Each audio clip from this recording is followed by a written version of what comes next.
Okay, yes. So good evening and welcome again to our series of lectures via webinar on dispensing. And today we are focusing on the development of standard operating procedures.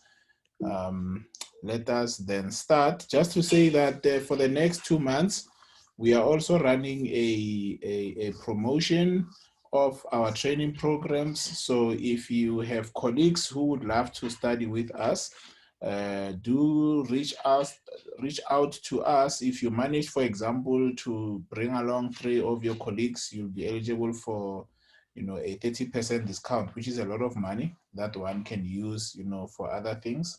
5 people and 8 people and so on. So do send us an email. Even if you have already paid, you might get some cash back. Great stuff. So let's proceed. So for today, we will cover again the requirements for completing the course. We will always cover these just to ensure that we are always on the same page around what is required for you to complete the program. For today, also, we will focus on the development of your portfolio of evidence, specifically focusing on standard operating procedures. Then we can have some time at the end to discuss 1 or 2 things. Remember, Ms. Mamosa Gekana is the coordinator. I'm the lead instructor, Dr. Lesoko Mawela. And then if you need to contact us, use this email here, support@aquatraining.com. That is our preferred mode of communication. In terms of completing the course, number 1, you have to read, right? You have a resource guide, which is also supposed to be your manual for the course. So you have to read all the sections in that guide, because at the end, you are going to write a summative assessment, which is a multiple choice question, but also an open book practical exam, which you would have to do. Also, using now what you have read and understood, you then need to compile a portfolio of evidence, doing the 8 learning activities, which I will show you shortly. Once this is done, you then submit your portfolio of evidence. If it meets the minimum requirements, you would then submit it with your affidavit, and then we give you access to the summative assessment. You would do this assessment online. It's a multiple choice question. And as soon as it is done, you would then be given access to the final open book exam. It is recommended that you must always keep copies of your portfolio of evidence, because we have external moderators and examiners who might want to review some of the material. Now, to qualify for you to say now, I qualify for the competency certificate, you must have submitted a qualifying portfolio of evidence. You must have passed the summative assessment, and you also must have passed the practical open book exam. So please remember these requirements, because sometimes there's confusion around what you must do in order for you to complete the course, right? So today we are going to focus on how to approach your portfolio of evidence, and we are looking at not drug-drug interactions. We are looking at standard operating procedures. This is learning activity number 7, and it's found on page 39 of your learner assessment guide. So if you don't have this document, please write to us or the course coordinator, ensure that you have it. However, it's a document that you can also download on the e-learning platform. It is there, I can assure you. Then also the resource guide, which is the manual for the course.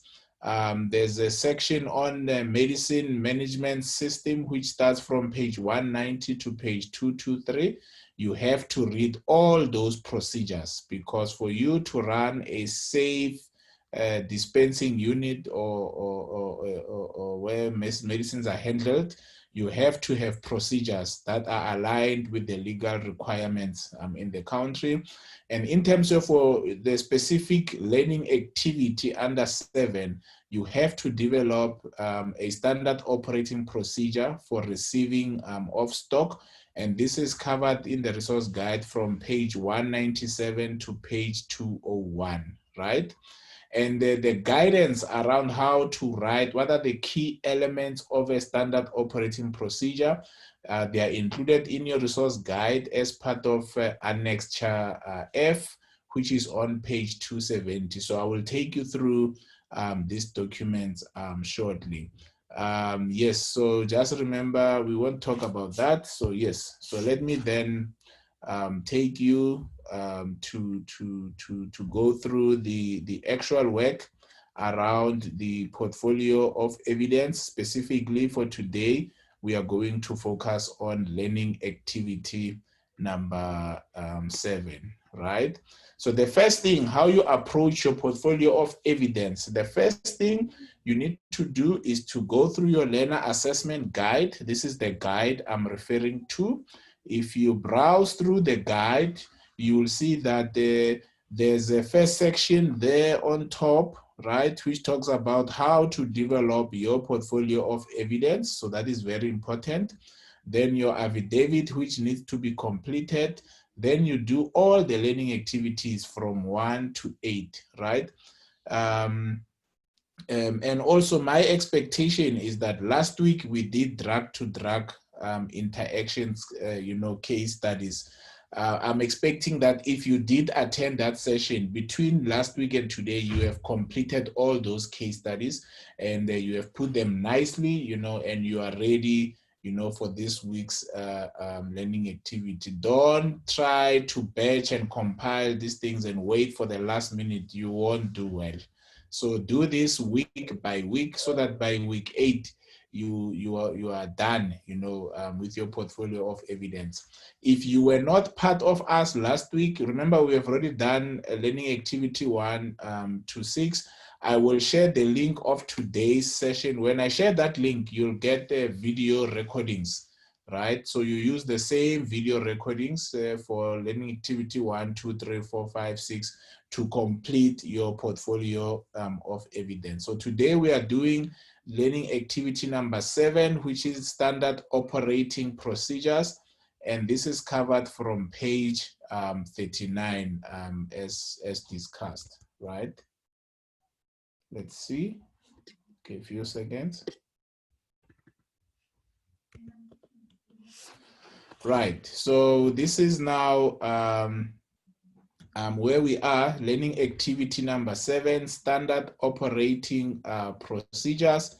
We are now on page 39, and we say upon successful. So if you do this learning activity and you complete it, you should have the ability to analyze SOPs to establish whether an environment is safe for the handling of medicines. You should demonstrate an understanding of the importance. Why are SOPs important? And then also to demonstrate the understanding of procedures. So which procedures are required for the management of the medicine supply chain, right? So please note, very important, an SOP is not a report. It is a document that explains how work is done. So it means in this instance, you are going to develop an SOP that explains in detail where you work or where you are planning to use your dispensing license, how medicines are going to be handled. So that is very important, right? So remember, I referred you to page 270, where I said that there is a guideline on how to complete or to develop an SOP. That guide, I'll show you shortly. It includes, the key elements of an SOP, right? So there's a rules, for example, no lay person may handle medicines. Those are very important. The distribution of medicine refers to the distribution and filing of the SOP itself. That's very important. And the action, so the activities, right, must describe in detail and in the correct sequence. So We start with which step, then we do which step until the task is completed, right? So a facility that orders, so you can see that is the chain, orders. Once you order, you receive. Whatever you have received, you store, and then when things expire, you dispose, whichever way should have. So if you are handling medicines, there should be standard operating procedures that describe how you are going to manage and ensure safety, of medicines, right? So the following SOPs are discussed in the resource guide, but also when you do the e-learning course. So the procurement and ordering. So how do you procure and order from an external supplier? When you have paid, how do you receive stock? So receiving stock is not just saying thank you very much. It's a process because you are dealing with biomedical products, right?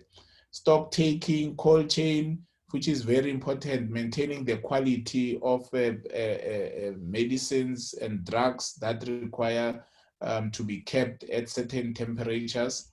Handling, how you handle recalls. So if there's a recall for a certain batch of medicines, how do you do that? Pest and rodent, handling of returned goods from patients. So a patient brings back medicines. How do you handle that? And how do you dispose medicine? So this is a very important chapter. So this is now your task in terms of learning activity number 7. You must write an SOP, a procedure, right? The action part of the SOP, which shows receiving of the new stock from the external supplier, right? In a way that is suitable, relevant, and current to your facility or your future facility, right? And it must be in an acceptable format. Your answer must be informed by the guidance which has been given on Annexure 7 in the manual, the course manual, or what we call the resource guide, right?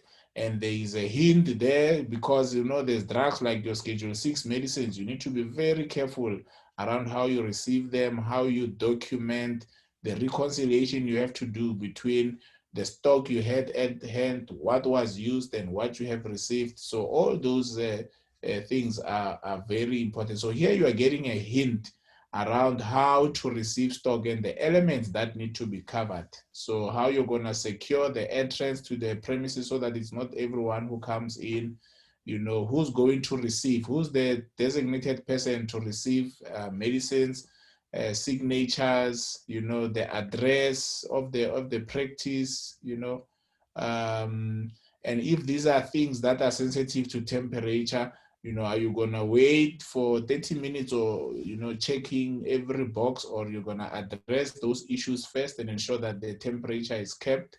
Drugs that are prone to abuse and misuse, how will you handle that? Your reconciliation. And what happens then if you have ordered 5 boxes and they bring you 4 boxes? And what if the stock is expired? And now when you have to pack your stock, you need to follow the first in, first out, or first in, first expiry. So you're going to look at medicines that were received first, or are you going to use the expiry date to determine which medicines must be consumed first? So that is a very key topic, right? So yes. So now you need to fill in an SOP, make sure that the document, so here is just an example of some of the key elements you need to cover when you cover SOP. So the SOP must have a reference number, the date when it was approved, and when is it due to be reviewed again, the policy, the objective, the scope, who's responsible, and then what are the actions, right? Task number 1, Mang must receive the box. When they receive the box, what must they do? They must validate that the name on the box is the name of the practice, whatever steps, and who's responsible for each task. This is the part of interest, right? In terms of this specific task, you may complete the additional information, but you have to get the steps correctly in terms of receiving of medicine. If you get that right, then you win. Right. So we will come back to this document, but let's look at what we need to cover from the resource guide and see. So remember, I said number one, you must appreciate the medicines management system. And we said it starts at page 190. I hope you are writing down page 190 so you can see. This is where the whole thing of SOPs starts. We won't go through all the SOPs, but you have to read every section that is covered here. You know, page 190 to page 223, you know, you have to read it because you're not just doing the reading for the portfolio of evidence, but you're also preparing yourself for the test and the exam at the end, right? So if you read this chapter carefully, you should be able to understand and apply the principles relating to how medicines should be managed, right?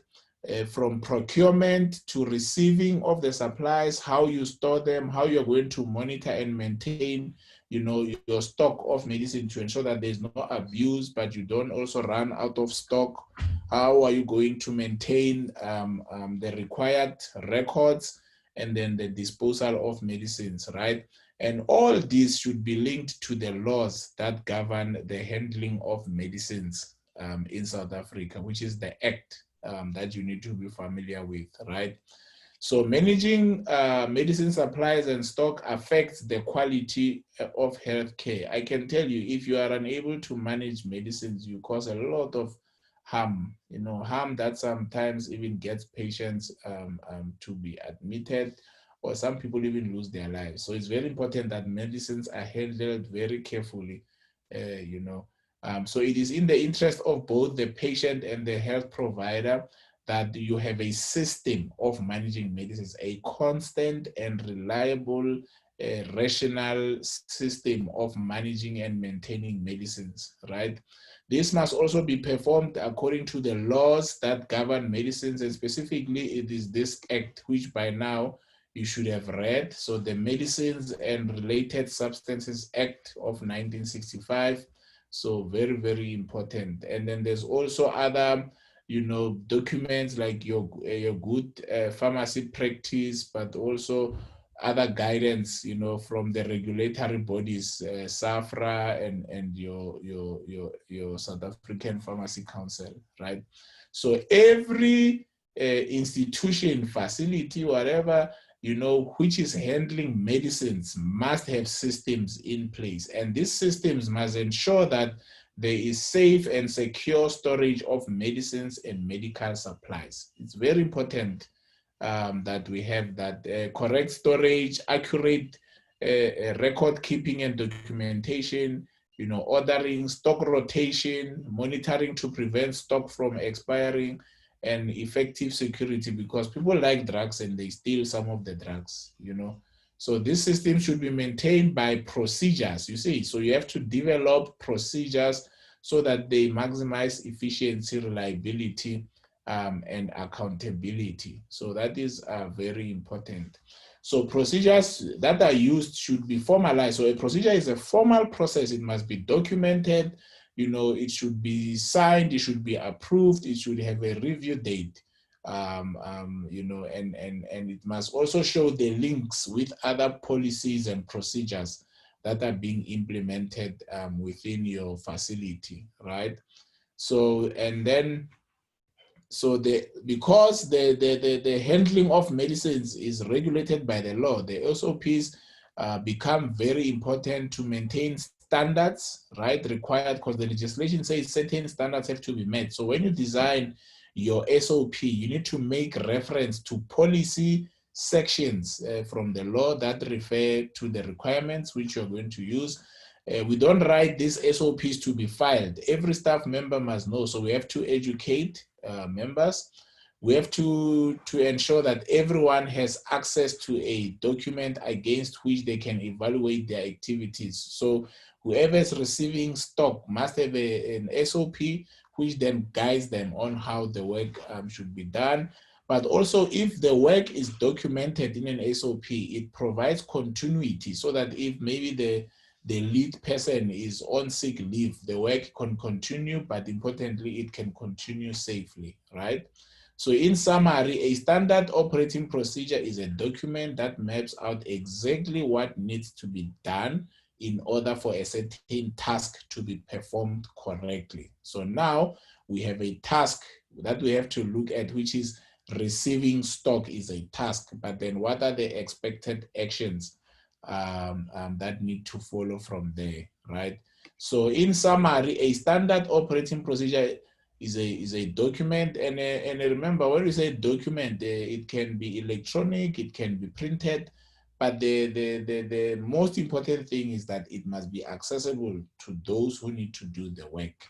So a person who is authorized to dispense medicine should draw up procedures. So drawing procedures is a requirement for you to pass the course. So when we say an open book exam, it means, I mean, it's likely that we are going to require you to at least write down an SOP, of one of the required procedures. So it's very important, and it should be a living document. You don't write it and file it. You update it based on feedback as you get, to implement that procedure, right?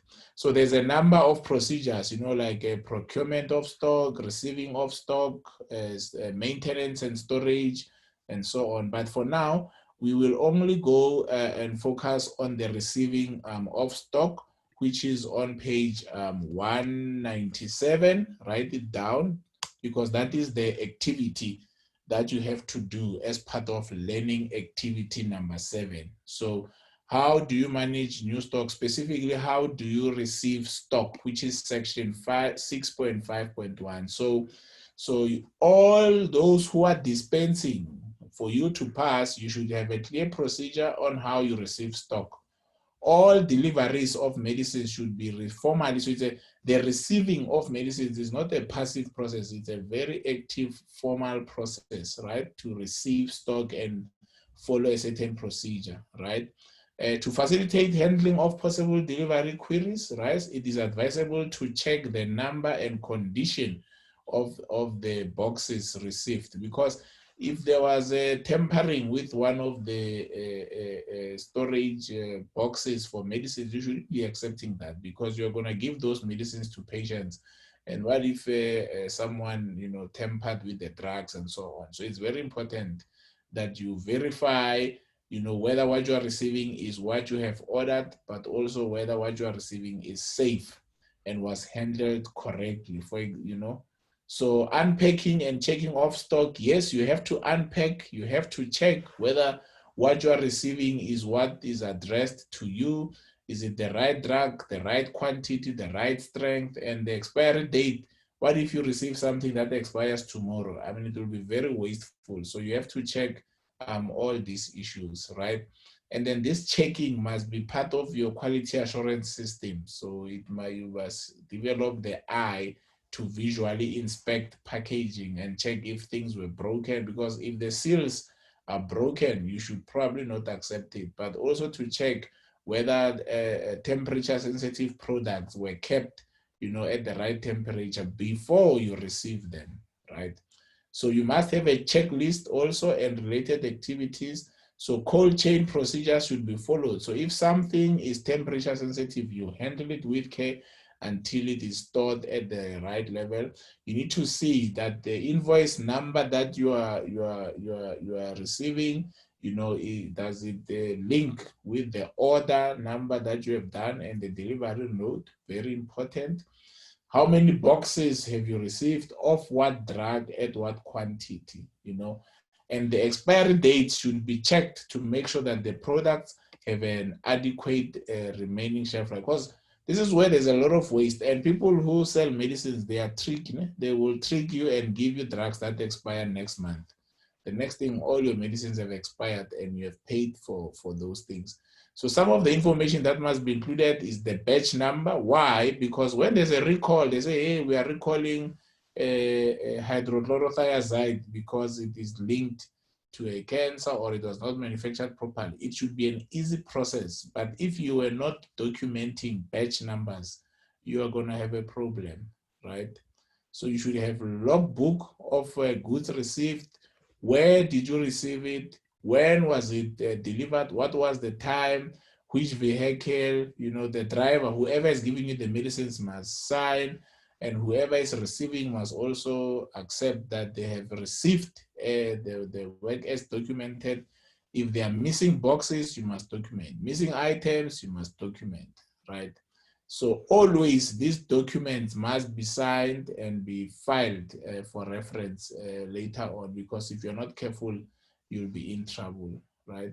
So as part of the receiving of stock 6.5.2, you might need to do a verification and reconciliation. Now, this is important because now you're comparing what you have ordered and what you are receiving, right? Are you receiving more than what you ordered? Are you receiving less? And sometimes you are even receiving things you didn't order, and this has you know, great implications even for your money. So you want to also make sure that your stock cards, you know, and everything is in place, right? And whether what you are receiving does it reflect, you know, the value in money that you have spent. Then the stock has to be captured. We have to capture the stock and ensure that, you know, we have documented, you know, and our things are in order. Ensure that the stock is marked and labeled correctly, and ensure that the label that comes with the stock is not hiding some of the key information, maybe which is put outside of the box. So these are some of the things that are important, which you will then read. Make sure that the batch has integrity, like things are not, you know, the seals for medicines are not open, you know, and then you make sure that you file or you store your medicines based on the batch number, so that you are able to trace when things go wrong, to say which batch, you know, is linked to those things, right? And then you must pack and file or store your medicines in a preferred sequence, so that when they are needed, you are able to do that. You also don't mix. You know, some people mix drugs that are given IV with those that are given orally, and those that are given maybe per rectum. It's not appropriate, right? You need to find ways of how you organize your stock in a systematic and safe manner. Remember, if you are receiving Schedule 6 drugs, then you have to follow the laws, because these are regulated drugs that should be received by a senior person, and you want to ensure that you have documented the ordering, the receiving, and how much did you have before and how much did you use, you know. So all that is covered, you know, in this specific book, right? So yes, so this section is just, I'm gonna stop there, but in terms of receiving the stock, what I want to show you now is, I think it's page 270. It's a very short example of an SOP. So remember, learning activity number 7, you are developing a standard operating procedure for receiving stock. So that is where it starts. So, and now these are the guidelines for writing an SOP on page 270, right?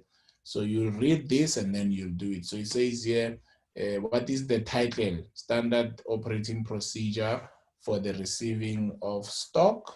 And then policy and objective. So what policies are guiding this? So obviously you can refer to the Act and other SOPs that need to be in place. Who is responsible for this? It's probably you. And then the actions. So you then put then the actions, you know, actions like a task with its sub-activities leading to that task, right? And you can see here the following information should appear under each heading. So the title must be there, the policy and objective must be there, who's responsible, and then what are the actions that need to be taken for that specific task, and then the distribution, right? So how will you distribute the SOP to those who need to implement the work, whether it's training and so on? And then when will this SOP be reviewed so that you always have the most up-to-date SOP at a given time, right?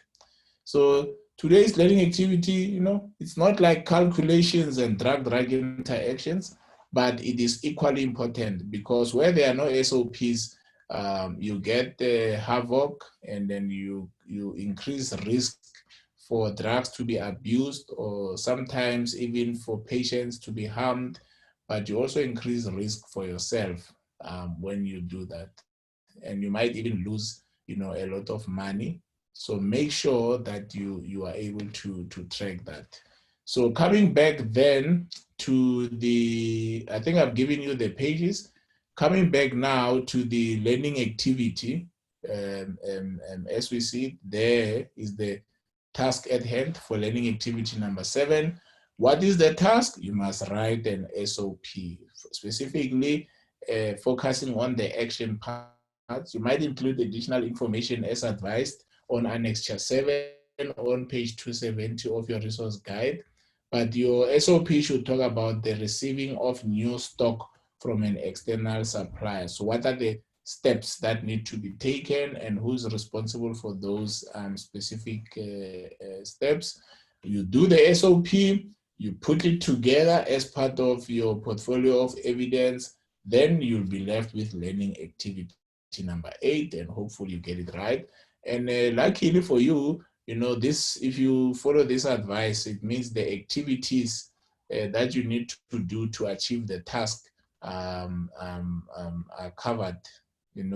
This is guidance, and most of these things, if you look at the pages that I said you need to read, they would then include, some of this information. So you just need to put it nicely together, an SOP that represents your facility or even your future site where you are hoping to work. Right. Today I've spoken alone, but I hope that you have managed to understand the task at hand, and you know the pages you need to refer to, and you have between today and the next session for you to develop that procedure. Right. So may I just check now, are there any questions that we need to consider? Thank you.